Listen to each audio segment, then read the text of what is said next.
మేము ఎన్నికపోతే మీరు ఎన్నిక జరిగితే కదా.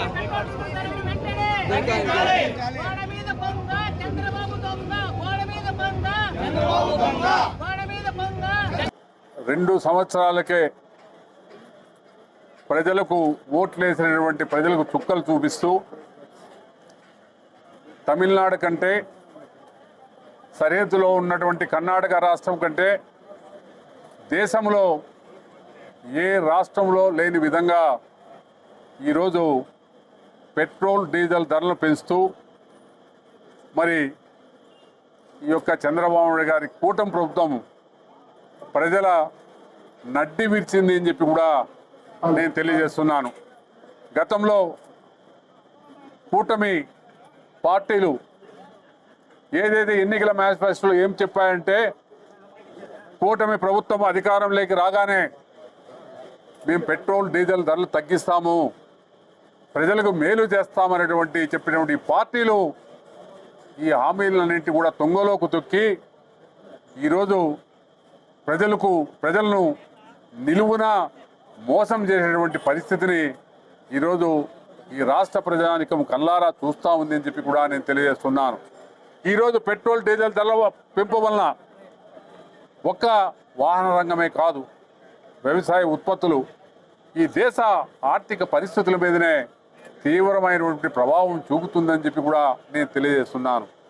మరి ముఖ్యమంత్రి గారు తనయుడు లోకేష్ గారు వారి పాదయాత్రలో కూడా చెప్పడం జరిగింది, కూటమికి ఒక్కసారి అధికారం ఇవ్వండి, మేము అధికారంలోకి వచ్చిన తర్వాత మేము ఖచ్చితంగా ఈ పెట్రోలు డీజిల్ ధరలు తగ్గించి ఈ మధ్య తరగతి కుటుంబాలకు పేద కుటుంబాలకు ఆసరాగా ఉంటామని చెప్పినటువంటి మరి చంద్రబాబు నాయుడు గారు వారి తండ్రి లోకేష్ గారు మరి రాష్ట్ర ప్రజానికాన్ని నిలువున దగా చేశారు, మోసం చేశారని చెప్పి కూడా తెలియజేస్తున్నాను.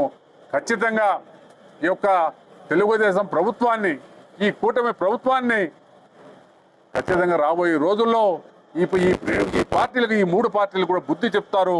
వచ్చే ఎన్నికల్లో మళ్ళీ జగన్మోహన్ రెడ్డి గారు విజయం సాధించే తథ్యం అని చెప్పి కూడా నేను తెలియజేస్తున్నాను. మరి ఒక పెట్రోల్ డీజిల్ ధరలే కాదు, ఆ రోజు ఎన్నికల మేనిఫెస్టోలో మరి సూపర్ 6 అని చెప్పి అనేకమైనటువంటి శుష్క వాగ్దానాలు, అబద్ధాలు, మరి హామీలు అమలుకు నోచుకునేటువంటి వాగ్దానాలంతా కూడా చేసి అధికారం లేకున్నటువంటి ప్రభుత్వం ఈరోజు పూర్తిగా చేతులు ఎత్తేసిందని చెప్పి కూడా నేను తెలియజేస్తున్నాను. తిరిగి మళ్ళీ జగన్మోహన్ రెడ్డి గారి పార్టీకి పట్టం కట్టబోతున్నారు ఈ ప్రజానికమంతా కూడా. మరి మళ్ళా జగన్మోహన్ రెడ్డి గారు రావాలా, ఈ ప్రభుత్వం మళ్ళా పోవాలా, వైఎస్ఆర్ ప్రభుత్వం తిరిగి ఈ యొక్క రాష్ట్రాన్ని పగ్గాలు చేపట్టాలని చెప్పేటువంటి అభిప్రాయం సర్వత్రా కూడా ఈరోజు కనపడతా ఉంది.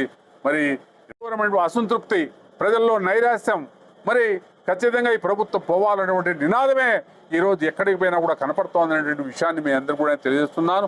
మరి చంద్రబాబు నాయుడు గారు ఇప్పుడైనా మేల్కొని, ఇప్పుడైనా ప్రజల అభిప్రాయం తీసుకొని, ఇప్పుడైనా ప్రజల నాడిని తెలుసుకుని మరి పెంచినటువంటి పెట్రోల్ డీజిల్ తగ్గించాలని మరి ముక్త కట్టంతో వైఎస్ఆర్ పార్టీ డిమాండ్ చేస్తామని చెప్పి కూడా నేను తెలియజేస్తున్నాను.